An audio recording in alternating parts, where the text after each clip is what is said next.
Hey guys, what's up? So I recently ended up picking up the new iPhone 13 that Apple just released recently. I went ahead and got the base model. I'm upgrading from an iPhone 11 Pro, which was a really good phone, but I needed to kind of do an upgrade because I was running out of storage on my iPhone 11 Pro.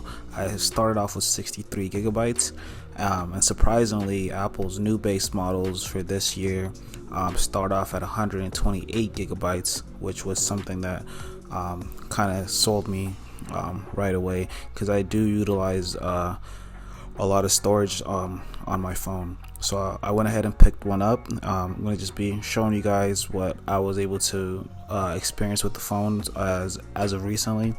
I'm still doing a lot of other things with it, but so far it's been a pretty cool experience. What I ended up doing to test out some of the features that I mainly use, like the camera, we went ahead and went to Yosemite National Park in California, and it was just a pretty good time. So I decided to bring the phone with me, take a couple photos, and kind of show what the new iPhones are able to do.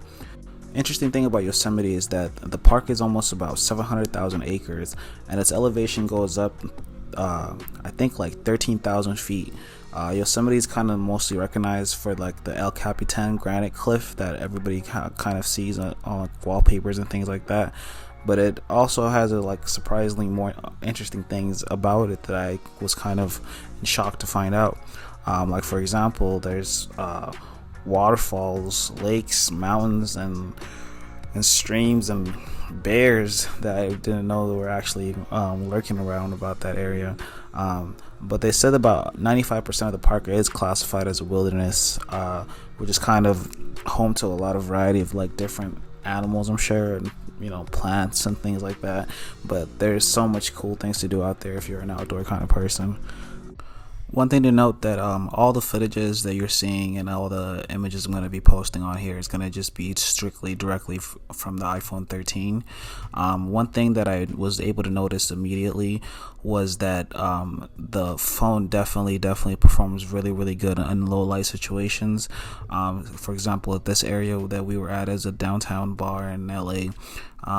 And the place was actually a little more darker than this, but I believe they said that the new iPhone 13 models are able to capture 47% more light than the iPhone 12 and 12 Pro models from the previous year, which I definitely think is an important aspect for anybody who is upgrading from like an iPhone 11 Pro like I was. A new feature that Apple also introduced with the new iPhone 13 that I've been playing with a lot is photographic styles. It's just basically a feature that will allow you to be able to change the main camera's filter to something that you prefer.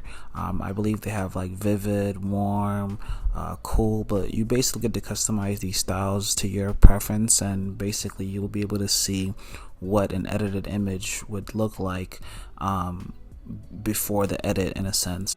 And these are some of the pictures that I was able to take while I was out there in LA with the new iPhone 13.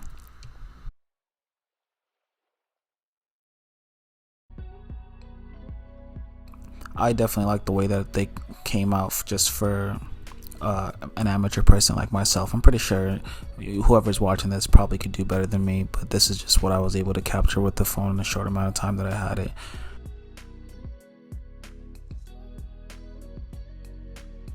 It's also good to know that both cameras are 12 megapixel cameras on the iPhone 13.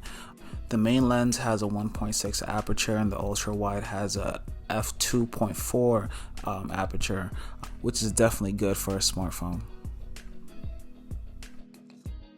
As far as the experience that I also want to mention, I feel like this phone definitely feels and is a lot faster than the previous generations, and I feel like you'll definitely be able to notice it this time around.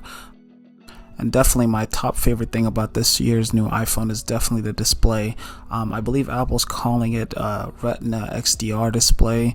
It gets very bright indoors and outdoors, and I believe it has approximately up to like 3 million pixels. So the colors look very, very vivid and very, very clear. The blacks are very deep and rich. And I really like that because it makes me feel very immersed in whatever content I'm watching when I'm usually holding this phone up. It also feels good on the hand, which is something that I really do like about iPhones, that it doesn't feel very clunky. It feels very sleek and clean.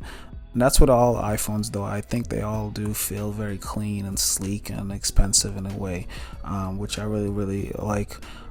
And Apple really does know how to make the products sell themselves. I feel like with this year's iPhone, all they basically did was focus on the 3 things that most people kind of look for in an upgrade, which is basically a better camera, a better screen, and a better battery life.